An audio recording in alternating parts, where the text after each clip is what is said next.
आजकल पितृपक्ष चल रहा है। जो लोग नित्य अपने पूर्वजों को भोजन नहीं दे पाते हैं, वो लोग पितृपक्ष में श्राद्ध, तर्पण और भोजन, अन्न, वस्त्र आदि दान में देकर अपने पूर्वजों की कृपा का पात्र बना जा सकता है।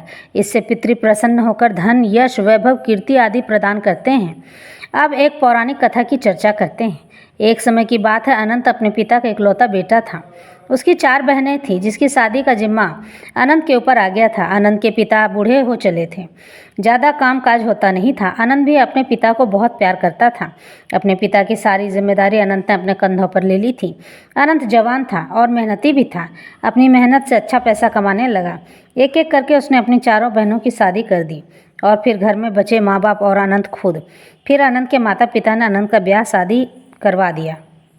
अनंत के 4 बच्चे हुए, 2 लड़का और 2 लड़की। अनंत अपने चारों बच्चों से एक समान प्रेम करता था। फिर एक दिन अचानक अनंत की मृत्यु हो गई। अनंत के बच्चे अभी अभी युवा हुए थे। लड़कियों की शादी किसी तरह से कर दिए। बचे 2 बेटे, एक का नाम रघुवीर और दूसरा सुखदेव जी। रघुवीर थोड़ा मतलबी और परिवार को महत्व न देने वाला था, और छोटा बेटा सुखदेव जो केवल 16 वर्ष का था, वह परिवार को ही अपना मानता था।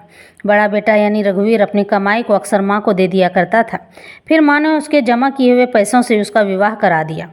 तो बड़ा बेटा अपने पिता को वैसे भी अन्न जल प्रदान नहीं करता था और पितृपक्ष में भी नहीं देता था। एक दिन रघुवीर के पिता अनंत, रघुवीर, सुखदेव, उसकी माँ और रघुवीर की बहू के स्वप्न में आकर भोजन और पानी की मांग करते हैं।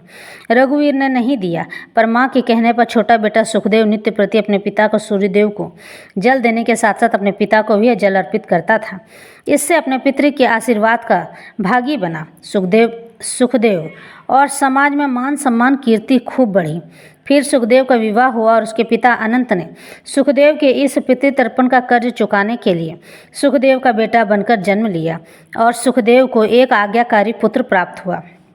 इसके बाद सुखदेव की मृत्यु हो गई और सुखदेव के बेटे ने धन, स्वर्ण, चांदी, वस्त्र, अन्न सब कुछ सुखदेव के नाम से गरीबों में बांटे और पितृपक्ष आने पर पितृतर्पण किया। इस तरह सुखदेव के जन्म और मृत्यु से उसे मुक्ति मिली और उसके पूरे परिवार को मान सम्मान और यश, कीर्ति मिलती रही। उसके घर में कभी भी धन और वैभव की कमी नहीं रही। इस तरह से ईश्वर किसी का भी कर्ज नहीं रखते हैं। जो आप उन्हें प्रदान करते हैं, वो पुनः आपको लौटा देते हैं। यही था